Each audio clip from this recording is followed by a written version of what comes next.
aquí que tú nos, cosas que nos puedas apoyar, porque tú eres como más especialista aquí en química, pues igual puedes ir aportando aquí las cosas, ¿no? Muy bien, entonces, bueno, nos habíamos quedado en la parte de los tipos la ionización en este caso y los leptones, de que si ganan y pierden, en fin, ¿no? Entonces, hoy vamos a empezar con esta cuestión también muy derivado de la composición en este caso o de estos estudios teóricos acerca de la composición de los átomos, que es la configuración electrónica. Y esta configuración electrónica, en este caso, la vamos haciendo básicamente para la cuestión de ir viendo cómo es el comportamiento teórico de los electrones, ¿no? Entonces, se diseñó este sistema, por ejemplo, de entradas y salidas, en este caso con cuatro niveles, el nivel S, el nivel P, el nivel D y el nivel F, ¿no? Donde nosotros tenemos que el nivel S, por ejemplo, aquí, ¿no? En esta configuración le caben dos electrones, al P le caben seis, al D le caben 10 y al F 14. Es decir, es otra manera de poder entender en un modelo teórico cómo es el comportamiento, en este caso, de los átomos. Entonces, por ejemplo, aquí nosotros tenemos el neón que tiene un número atómico de 10, entonces una masa atómica de 20. Entonces, la cuestión es cómo vamos a distribuir esos 10 electrones, ¿no? Vamos a distribuirlos. Entonces, aquí tenemos 2, 2 y 6 son 10, ¿no? Entonces, ¿cómo los distribuimos? En el primer nivel, pues obviamente nos caben básicamente 2, entonces ahí van a caber 2. En el siguiente nivel nos caben 6, nos ponemos 2 aquí, y en el tercer nivel nos caben 10, aquí nos ponemos los 6. Y en este caso vamos viendo cómo se va dando la configuración aquí, ¿no? Entonces, por ejemplo, nosotros podemos, aquí tenemos una configuración completa. Esta, por ejemplo, sería del radio, ¿no? Este es del radio y tenemos 1S, 2S, 3P, en fin. Pero ¿cómo se mueve esto? Deja traer aquí la parte de quiero traer el acercamiento. Aquí lo vemos aquí un poquito más claro. ¿No? Entonces aquí vamos viendo, por ejemplo, cómo se va moviendo. Siempre comenzamos con el S y vamos a ir en este orden, como estas curvas. Entonces por eso nos tenemos el uno, aquí le cupieron 2, ¿no? Bajamos acá, acá le cupieron en este caso otros 2, pero luego bajamos al P, que es este que está aquí, y aquí nos quedó. Entonces hicimos esto básicamente. Fuimos de aquí, bajamos acá, llegamos acá y luego nos quedamos aquí porque son los tres niveles. Obviamente, entre más elementos vaya teniendo, más protones, perdón, más electrones vaya teniendo un átomo, pues se va haciendo el mismo proceso, ¿no? Luego aquí en el 3, ¿no? Que sabemos que en el S le caben 2, ahí vamos a poner 2. Luego aquí en el P sabemos que les caben 6. En fin, ¿no? Vamos a ir girando, siempre haciendo esta forma de giro, ¿no? Es como le llaman el spin. Entonces, obviamente, eso son modelos que nos utilizan. Afortunadamente, tu examen, no sé si te acuerdes, pero yo la experiencia que he tenido con esto es que te ponen una configuración, te ponen un elemento y te ponen una configuración, no te ponen este cuadro y básicamente tienes que determinar cuál es el correcto. O sea, te ponen elementos como estos y te ponen aquí marcado. No sé si te acuerdes de ello o te pusieron uno de estos a ti en tu examen pasado. Que yo me acuerde, no me pusieron ejercicios de estos. Qué bueno, porque luego sí son un poco complicados, sobre todo porque son pesados ir haciendo la tabla y irte acordando o ir a hacer aquí la forma, ¿no? La fórmula piramidal o esta pirámide suele ser a veces un poco complicado, ¿no? Esta regla. Muy bien, entonces para esto vamos a ver, para profundizar en este modelo teórico, vamos a ver aquí una animación, ¿no? Que habla al punto. Deja compartirte aquí el audio. Ajá. Aquí te lo comparto y lo vamos viendo aquí. Química. Lección 2. Estructura atómica. Contenido. El átomo y configuración electrónica. El átomo. Un átomo es la unidad más pequeña que constituye la materia, sin perder las propiedades de un elemento químico. El término átomo significa indivisible.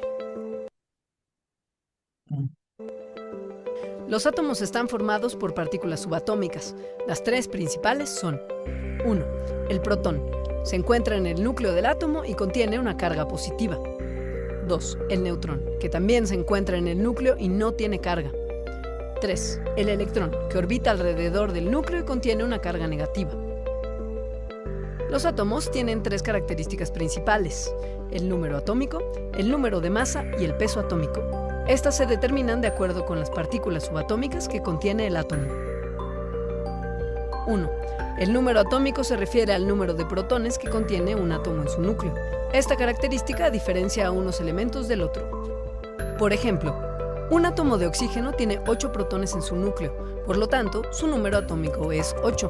Si a este mismo átomo se le agrega un protón más, este se convertiría en un átomo de flúor, que tiene un número atómico de 9. Por el contrario, si le restáramos un protón a un átomo de oxígeno, se convertiría en un átomo de nitrógeno, que tiene un número atómico de 7. 2. El número de masa se calcula sumando el número de protones y el número de neutrones que tiene un elemento. Este valor determina el isótopo correspondiente. No te preocupes, más adelante profundizaremos en el concepto de isótopo. 3. El peso atómico representa el promedio ponderado del número de masa de todos los isótopos de un mismo elemento. Esta característica es de suma importancia, ya que se utiliza para calcular pesos moleculares. Como mencionamos, los elementos se definen de acuerdo con el número de protones que contienen. Sin embargo, en un mismo elemento puede variar el número de neutrones y electrones sin que éste deje de ser el mismo elemento. Cuando esto sucede, se pueden formar iones o isótopos. Los iones son un tipo de átomo de un mismo elemento en el cual el número de protones difiere del número de electrones, creando un átomo con una energía neta positiva o negativa. El proceso de ionización ocurre cuando el átomo recibe suficiente energía para desprender o recibir uno o más electrones. Un átomo que pierde un electrón adquiere carga positiva y se le conoce como catión, mientras que un átomo que gana un electrón adquiere una carga negativa y se le conoce como anión. Por ejemplo, un catión de cobre más 2, que tiene un número atómico de 29, tendría 29 protones y 27 electrones. Por otro lado, los isótopos son un tipo de átomo de un mismo elemento en el que el número de neutrones es distinto al número de protones. Por ejemplo, los isótopos de hidrógeno son el protio con 0 neutrones, el deuterio con 1 neutrón y el tritio con 2 neutrones. Los tres contienen el mismo número de protones, es decir, 1. Modelo cuántico ondulatorio. A principios del siglo XX se lograron grandes avances en las teorías del modelo cuántico ondulatorio, que según el consenso actual de los científicos, es aquel que nos ayuda a entender la estructura y composición de los átomos. Este modelo fue desarrollado de acuerdo a los estudios de Dalton, Thomson, Rutherford y Bohr. Además, se utilizó el trabajo de otros científicos, como Pauli y Heisenberg. La configuración electrónica. La configuración electrónica es un concepto del modelo cuántico ondulatorio. Este se refiere a la forma en la cual los electrones de un átomo se acomodan en los distintos niveles energéticos. Para llenar los niveles energéticos de electrones y, por lo tanto, establecer la configuración electrónica de un elemento, se debe de seguir una secuencia jerárquica a lo largo de una tabla de niveles energéticos llamada diagrama de Moeller. En este modelo se acomoda la energía atómica de la siguiente manera. Existen 7 niveles energéticos representados por números y 4 subniveles energéticos representados por las letras S, P, D y F. Cada subnivel se puede llenar de un número específico de electrones. En el subnivel S caben 2 electrones, en el P caben 6 electrones, en el D caben 10 electrones y en el F caben 14. Por ejemplo, el cobre tiene un número atómico de 29. Si seguimos el diagrama de las diagonales, vemos que los niveles 1s2, 2s2, 2p6, 3s2, 3p6 y 4s2 se llenan completamente y sobran 9 electrones que irán en el siguiente nivel 3d9. De esta manera, la configuración queda así: 1s2, 2s2, 2p6, 3s2, 3p6, 4s2 y 3d9. Para confirmar que la configuración es la correcta, sumamos cada uno de los superíndices y el resultado debe de ser 29, es decir, 29 electrones repartidos en sus niveles energéticos, que corresponde al número atómico del cobre. Repasemos los contenidos de la lección 2. Vimos que un átomo es la unidad más pequeña que constituye la materia sin perder las propiedades de un elemento químico. Hablamos de las 3 partículas subatómicas más importantes: el protón con carga positiva, el electrón con carga negativa y el... Química. Perdón, ahí ya se pasó, ¿no? Y esto, bueno, ya lo habíamos visto, ¿no? Los niveles de energía. Muy bien. Bueno, entonces eso sería ahí, en este caso, Michelle, ¿tienes alguna duda? Bruno, ¿alguna duda con esto? Igual que lo vimos la clase pasada y un poquito ahorita lo de la configuración electrónica. No, ninguna. No, es sencillo, ¿no? Esa parte. Bueno, aquí comienza un poco la parte complicada.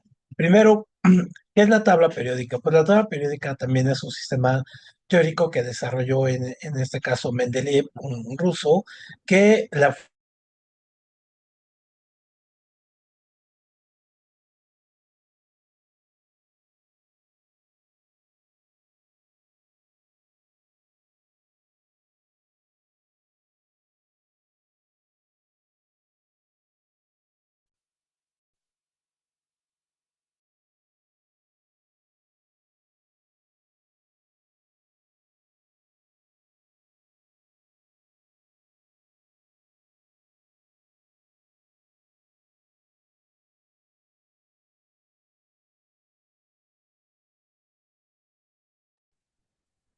Ah, ¿me escuchan ahí? Sí, ¿no? Es que luego tengo un problema aquí con el micrófono, no sé qué. Bueno, entonces la tabla periódica fue diseñada por Mendeleev siguiendo los modelos atómicos que ya estaban y las periodicidades, por eso se llama tabla periódica, ¿no? O los periodos en este caso que van teniendo cada uno de los elementos. Entonces, por ejemplo, y algo muy importante, en su examen no la necesitan, en su examen viene una tabla periódica ya incluida, ¿no? Allí en el cuadernillo. Entonces, cuando nosotros nos fijamos aquí, los elementos, esta tabla ha ido creciendo con el tiempo. Ha ido creciendo y se ha ido obviamente modificando y poco a poco se han ido descubriendo incluso nuevos elementos y obviamente esta tabla seguramente va a ir cambiando mucho de ello. ¿Cuáles son las características que tiene? Por ejemplo, tiene la parte de los niveles, ¿no? En este caso, por ejemplo, aquí los niveles de energía que tiene 5, 6, 7, lo que habíamos visto, cada uno corresponde a los niveles que va teniendo. Y aquí tenemos, déjenme hacerle un acercamiento acá, a esta parte. Ajá, aquí tenemos esto, ¿no? Tenemos, por ejemplo, los grados, pueden venir unas tablas periódicas muy específicas como esta, con los estados de oxidación, es decir, con la pérdida de oxígeno, o en este caso el hierro, ¿no? El nombre aquí, la configuración electrónica ya puesta, lo que acabamos de ver, el símbolo, ¿no? El nivel de energía de o iniciación, es decir, si gana o pierde en este caso electrones, y la masa atómica, que decimos que es el número en este caso de protones más neutrones que están en el núcleo, y el número atómico, que es el número de protones. Entonces, y a veces nos ponen aquí la electronegatividad, si es en este caso positiva o es en este caso negativa. Entonces, obviamente, esta es muy específica, a veces nos ponen también desglosado los niveles de energía que tiene, entonces es muy importante. Y la tabla, en este caso, se va a constituir como este elemento donde vamos a ir viendo todos los metales, aquí todos los elementos, en este caso, puestos como metales, por ejemplo, ¿no? Todos estos son metales, todos los que están acá, todos estos que están aquí son metales. Luego tenemos aquí los no metales, ajá, y luego tenemos acá los gases raros, ¿no? Entonces, por ejemplo, todos estos son los no metales, estos son los metaloides, todos estos, ajá, estos son los halógenos, estos de aquí, y todos estos de aquí, en este caso son metales más pesados, y estos son los metales como los conocemos. Y estos obviamente decíamos que son los isótopos, en este caso por un lado del bario y por otro lado del radio, y también son metales. Entonces, Mendeleev logró hacer esta tabla y la configuró en familias y también en grupos. Entonces, Entonces, cada uno de los grupos y cada una de las familias tienen sus propias características, a veces muy complejas, ¿no? Por la cantidad de electronegatividad, si son metales, no metales, si brilla, no brilla, si son maleables o no son maleables. Entonces, obviamente, si van a alguna carrera que implique el utilizar elementos químicos, constantemente, pues, esta se la van a tener que aprender o al menos tenerla ya muy metida, aunque ahora con las inteligencias artificiales que tenemos, pues obviamente ya eh, aprendérsela como hace 20 años o 30 años que nos hacían aprender la tabla periódica, pues ya sería un poco desgastante, ¿no? Muy bien, bueno, vamos a ver un video acerca de la tabla periódica y la periodización en este caso. Aquí, Lección 3. Tabla periódica. Contenido, clasificación. compartir el sonido. Ahí está. Muy bien. Clasificación de los elementos y propiedades periódicas. La tabla periódica de los elementos es la manera en la que clasificamos y representamos todos los elementos existentes en el universo, de forma que se acomoden de acuerdo a una serie de características y propiedades determinadas que se repiten a lo largo de ciertos grupos, filas y columnas. 1. Clasificación de los elementos. Los elementos se clasifican en la tabla periódica por 1. Número atómico. 2. Grupos o familias. 3. Periodos o filas. 4. Metales, no metales y metaloides. 1. Por su número atómico. La principal clasificación de los elementos depende de su número atómico y de este su acomodo en la tabla periódica. Es por esto que el hidrógeno, que contiene el número atómico 1, se encuentra al inicio de la tabla. Este es seguido por el helio, luego el litio, el berilio, el boro, el carbón y así sucesivamente. 2. Por su grupo o familia. A cada columna de la tabla periódica se le denomina grupo o familia, y cada familia dentro de la tabla periódica posee elementos con propiedades físicas y químicas similares. La familia 1A, conocida como la familia de metales alcalinos, contiene metales blandos altamente reactivos, es decir, que reaccionan fácilmente con otros elementos. Estos no se encuentran en la naturaleza en su forma libre. La familia 2A contiene a los metales alcalino-térreos, los cuales también son muy reactivos, aunque un poco menos que los de la familia de los alcalinos.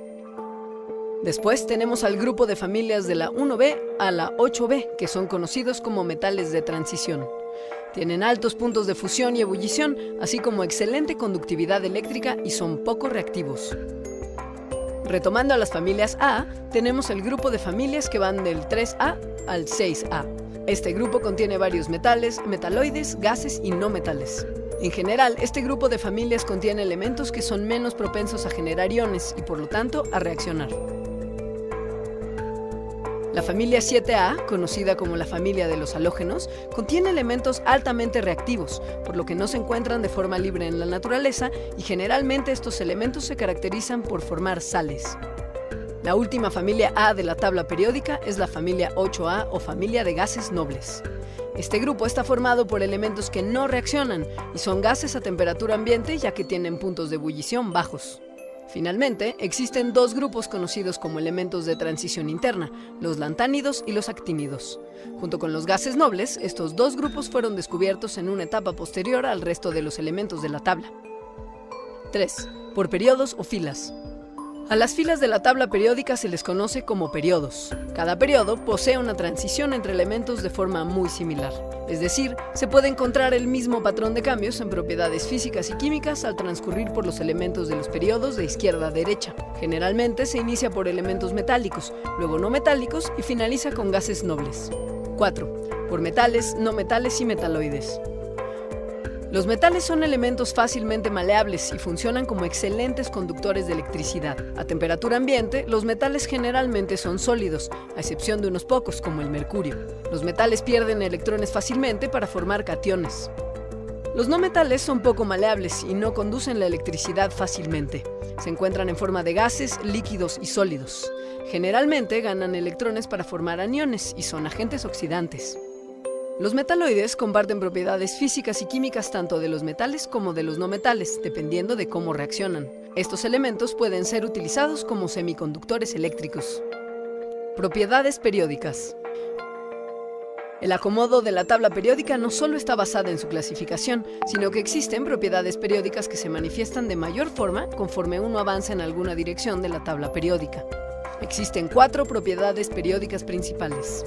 1. La energía de ionización. 2. La afinidad electrónica.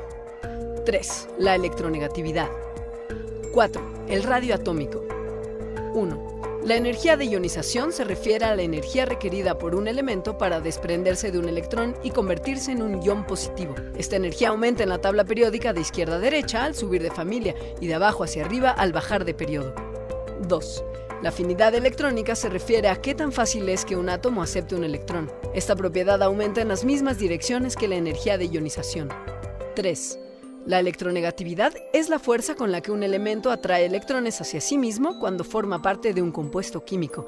Es importante recalcar que esta característica se presenta cuando el elemento forma parte de una molécula y por lo tanto tiene un enlace, lo cual nos permite determinar la polaridad de dicha molécula, es decir, su tendencia a tener cierta carga. En la tabla periódica, la electronegatividad aumenta de izquierda a derecha y de abajo hacia arriba. 4. El radio atómico está definido como la mitad de la distancia entre dos núcleos de dos átomos de un mismo elemento. En la tabla periódica, el radio atómico disminuye de izquierda a derecha y aumenta de arriba hacia abajo. Repasemos los contenidos de la lección 3. Introdujimos el concepto de la tabla periódica como una agrupación lógica de los elementos existentes en el universo. Dicha tabla tiene divisiones lógicas en columnas, llamadas familias, y filas llamadas periodos. Estas agrupaciones contienen cierta lógica, ya que comparten propiedades físicas y químicas entre sus miembros. Vimos que además de la agrupación de los elementos, existen las propiedades periódicas, las cuales son características físicas o químicas que aumentan o disminuyen en direcciones determinadas de la tabla periódica. Química. Lección. Muy bien, y es un poco el resumen. Entonces tenemos a grupos y familias, y acá tenemos los periodos, ¿no? O niveles de energía. Grupos 18, ¿no? Así, y periodos 7. Y como vimos, cada uno está organizado con base a sus características, en este caso, periódicas, ¿no? Entonces, esto nos lleva aquí a un punto, ahorita vamos a llegar a esto, pero mira que se adelantó. Es decir, tenemos el elemento, que es como la parte básica, ¿no? Tenemos aquí los elementos. Pero nosotros tenemos, por ejemplo, aquí un oxígeno, ¿no? Un núcleo de oxígeno ahí. Pero nosotros en este caso, cuando combinamos, en este caso, elementos, o sea, yo combino, por ejemplo, el oxígeno, lo combino con el hidrógeno, entonces ya estoy ahí creando otro tipo de estructura y puede llamarse, por un lado, sustancia, ajá, y la sustancia puede ser, por un lado, pueden ser mezclas, ajá, y pueden ser compuestos. ¿Cuál es la diferencia entre sustancias y compuestos? Obviamente, si hay un enlace interno, un enlace molecular o no. Por ejemplo, una mezcla, podemos tener agua y azúcar. Entonces lo revolvemos, pero sus partes internas, es decir, la estructura del azúcar, la estructura molecular del azúcar, no se integra o no hace enlaces con el oxígeno, con las moléculas del oxígeno, solamente están mezclándose. Por ejemplo, yo pongo canicas y piedras y las mezclo y pues no se combinan, ¿no? O pongo leche y pongo chocomil y no se combinan, solamente se mezclan. Pero ¿qué pasa con un compuesto? Un compuesto sí, un compuesto es cuando yo tengo, por ejemplo, el oxígeno y tengo, en este caso, dos de, dos de hidrógeno, dos moléculas de hidrógeno. Entonces, cuando yo uno esto, pues, ¿qué es lo que me da? Me da agua y eso ya es un compuesto y entonces, en ese caso, ahí ya estoy haciendo un enlace químico, un enlace energético que obviamente voy a llamar yo compuesto.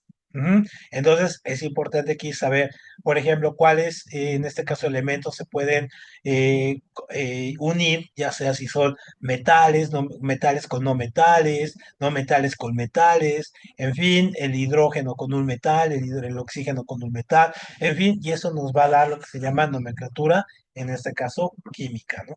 Entonces, esto es muy, muy importante porque esto con esto nos va a dar pie para, por ejemplo, en este compuesto, ¿no? Ver cómo se comporta, en este caso, por ejemplo, el aluminio, el azufre y en este caso el oxígeno y hacer este tipo de composiciones. Por ejemplo, este es un sulfato de aluminio y, por ejemplo, poder sacar su masa molecular. ¿Cómo sacamos su masa molecular? Ahorita vamos a adelantarnos un poquito aquí. Nada más es, por ejemplo, si yo tengo el aluminio y me dice que este es 2, que significa que yo tengo dos átomos, en este caso, dos átomos de aluminio. Y veo cuál es su masa. Veo la masa de este y su masa es 26. Pero en este caso la multiplico por 2 porque tengo 2, por lo tanto me da 56. Luego tengo el azufre. En este caso, este cuatro aplica a este, pero este 3 aplica a estos dos. Entonces tengo aquí cuántos de azufre, pues obviamente tengo 3, ¿no? Que me lo tengo aquí, este afecta a este.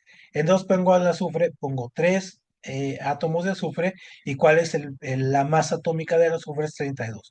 Por lo tanto, pues va a ser 96 ya cuando lo multiplico. Y de oxígeno, ¿cuánto tengo de oxígeno? Tengo 4 aquí que me señalas, tengo 4 átomos, pero me está haciendo una multiplicación acá, 3, ajá, 3 más, entonces 3 por 4, 12. Por eso tengo 12 de oxígeno. ¿Y cuál es la masa? Es 15,99, pero aquí lo cerramos a 16, entonces queda 192. Entonces sumamos en este caso todo y me da 342 gramos. También lo podemos convertir en moles, es decir, 342,14 moles o gramos, ¿no? Pero en este caso aquí lo vamos a ocupar como gramos. Entonces, esto es la masa molecular, o sea, es la suma de las masas atómicas de cada uno de los elementos que están en este compuesto. Entonces, este es un compuesto porque están unidas sus estructuras moleculares. Si es una mezcla, no están unidas sus estructuras moleculares, ¿no? Entonces vamos a ver una animación sobre esto. Aquí, déjame ver dónde está. Ah, sí, es aquí. Es aquí, creo. A ver si es esta. Química. Lección 3. Tabla No, es la de atrás. A ver, Química. Lección 3. tabla periódica.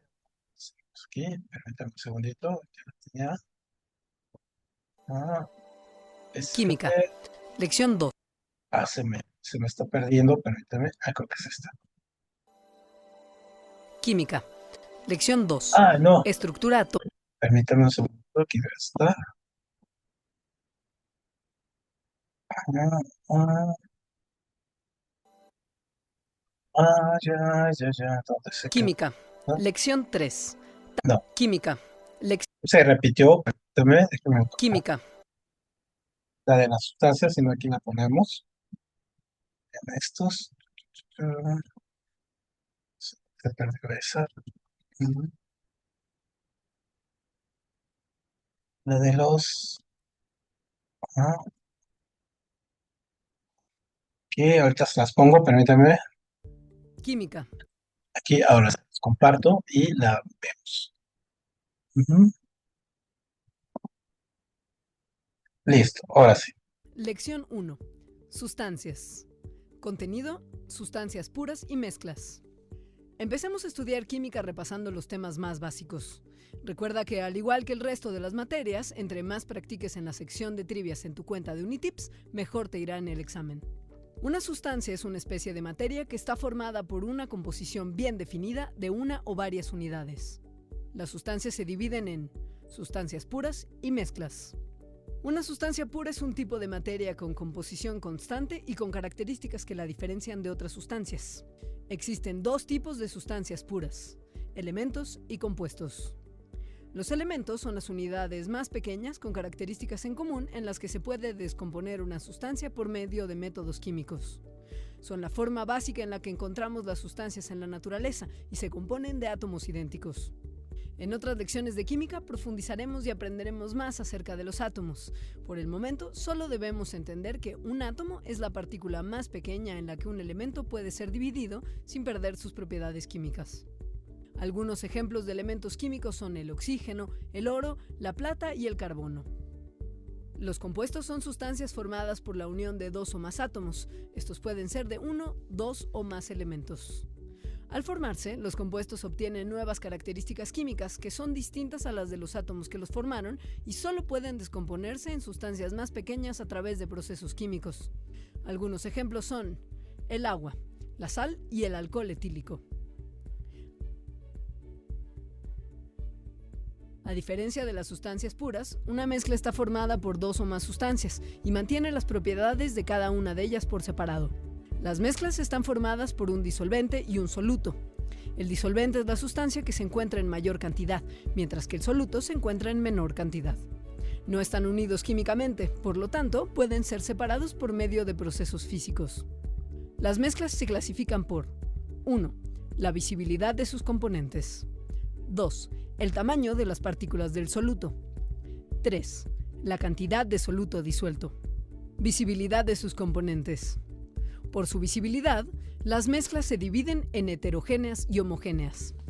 En las mezclas heterogéneas se pueden distinguir a simple vista los componentes. Por ejemplo, si juntamos agua y aceite, hablamos de una mezcla heterogénea. En las mezclas homogéneas es imposible distinguir los componentes. Por ejemplo, en la cerveza es imposible distinguir el agua del alcohol de la cebada. Por el tamaño de partículas de soluto.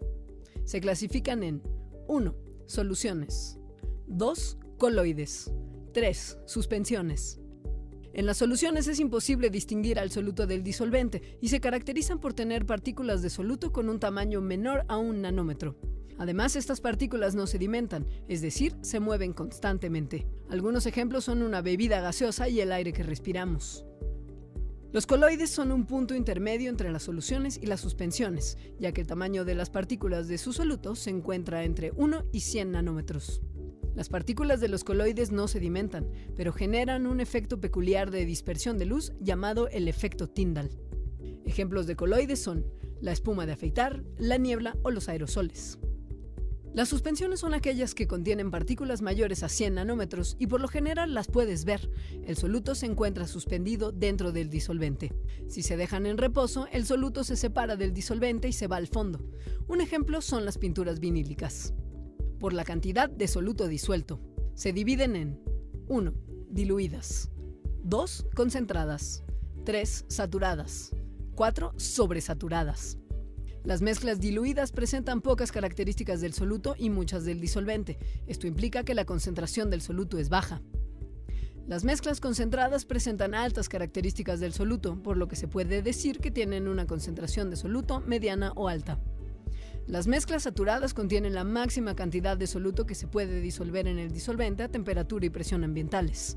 Es decir, el soluto se encuentra en la cantidad límite en la cual no es distinguible. Las mezclas sobresaturadas contienen más soluto que en las saturadas, y este solo se puede llegar a disolver si se aumenta la temperatura o la presión de la mezcla. Repasemos los contenidos de la lección 1. Existen dos tipos de sustancias: las sustancias puras, que se dividen en elementos y compuestos, y las mezclas. Las sustancias puras son de composición constante y contienen características diferenciales, mientras que las mezclas se componen de dos o más sustancias puras. A su vez, las mezclas pueden clasificarse de tres distintas formas: por la visibilidad de sus componentes en homogéneas o heterogéneas, por el tamaño de sus partículas en soluciones, coloides y suspensiones, y por la cantidad de soluto disuelto en diluidas, concentradas, saturadas y sobresaturadas. Repasa el contenido de la lección resolviendo los ejercicios de práctica en tu cuenta de Unitips. Muy bien, entonces ahí tenemos esto. Obviamente estos son unos videos bastante sencillos y que, bueno, nos ayudan, ¿no? Nos pueden ir ayudando con esto.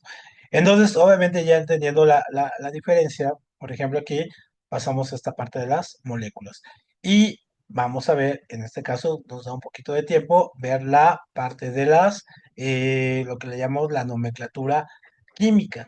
Y entonces aquí es donde empieza a ponerse así como un poquito difícil el asunto, ¿no? Porque son en este caso estas combinaciones que se van haciendo de compuestos y en este caso, y que nos van a sacar algunos elementos con los cuales trabajamos cotidianamente. Entonces, por ejemplo, nosotros vamos a tener lo que nosotros llamamos óxidos, ¿no? Los óxidos, en este caso, es una palabra que casi escuchamos desde niños. Eso se oxidó y vemos ahí un proceso de cómo la puerta se va deshaciendo o los metales se van deshaciendo y se llama oxidación.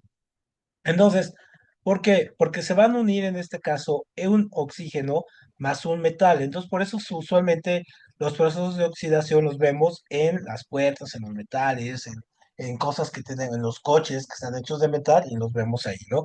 Entonces, un óxido, ajá, es un oxígeno más un cualquier metal. Entonces, por ejemplo, tenemos el fierro y el oxígeno, ¿no? Ahí están unidos. Luego, en este caso, un anhídrido, ojo, se le puede llamar de varios nombres, ácido, óxido, perdón, no metálico o oxiácido, pero el nombre que nosotros lo conocemos realmente, ¿no? Para no hacernos bolas aquí, es el anhídrido. En todos los anhídridos es tener un oxígeno, pero ahora en lugar de un metal, pues un no metal, que vimos en la tabla que son poquitos. Y eso nos da, por ejemplo, aquí selenio y oxígeno, ¿no? Entonces, este es un anhídrido de selenio y oxígeno. Luego tenemos en este caso una mezcolanza, que son los oxiácidos, ¿no? Los oxiácidos es cuando vamos a juntar, en este caso, tres elementos. Por ejemplo, un hidrógeno, ¿no? Y ojo, siempre que hablemos de ácidos, vamos a estar hablando que hay algo de hidrógeno. Siempre que hablemos de óxidos, siempre vamos a estar hablando de oxígeno. Creo que eso ya lo tenemos claro. Entonces, es hidrógeno, un no metal y en este caso, oxígeno. Entonces, nos da aquí ácido, en este caso es ácido sulfúrico, ¿no? Que es como el ácido más fuerte. Entonces tenemos hidrógeno, un no metal y oxígeno. Hidrógeno, un no metal, que es el azufre, y tenemos el oxígeno, ¿no? Ahí los tres elementos que me pide para hacer un oxiácido. Luego tenemos los hidrácidos. Entonces, hidra, ¿no? Obviamente de hidrógeno y de ácido. Entonces tenemos un hidrógeno, ajá, más un no metal. Ujú. Entonces aquí tenemos, en este caso, nitrato, sí, hidrógeno. No, ¿cuál sería esta, Michelle? Sería este nitrato, hidrácido de nitrógeno, ¿no? Aquí sería, por la N, un hidrácido de nitrógeno. Pero tiene un nombre, tiene un nombre específico. Luego tenemos los hidruros, ajá, que si este es metal, es lo mismo, la misma combinación, hidrógeno más metal, y entonces podemos tener este tipo de combinación, aquí el hidrógeno con un no metal, ¿no? Calcio.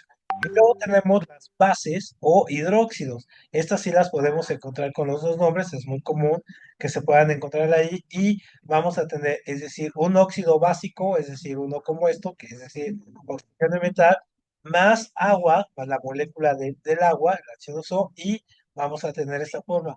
¿Cómo podemos distinguirlo? Muy sencillo, en este caso, si nos preguntan en el examen o nos dan unos, con esta formulita, ¿no? Aquí OH, en este caso OH2, en este caso, esta es la descomposición aquí del agua en la base. Y luego tenemos las sales, que es la combinación de un metal con un no metal, ¿no? Entonces, NaCl, en este caso, sería el cloruro de sodio, que es básicamente la sal común, ¿no? La sal que comemos en nuestras casas. Muy bien. Eh, Esto obviamente tenemos que practicarlo. Ahorita les voy a mandar pues todas las clases de la semana, pero aparte les voy a mandar otros ejercicios, los videos, ¿no? Y estos ejercicios que son importantes, por ejemplo, aquí poner qué es cada uno de ellos con la tabla, ¿no? Yo les mando también esta tabla y la sesión. Sale, pues entonces nos vemos el próximo martes y que ya empieza a abrir, entonces ya empezamos a ponernos un poco más intensos y ya le vamos a ir aumentando 2 horas más de clase a la semana a partir de abril. No, no luego, luego, sino en la segunda semana. ¿Sale? Tengan buena tarde y buen fin de semana y aquí nos vemos el próximo martes. Así es, igualmente. Gracias, bye bye.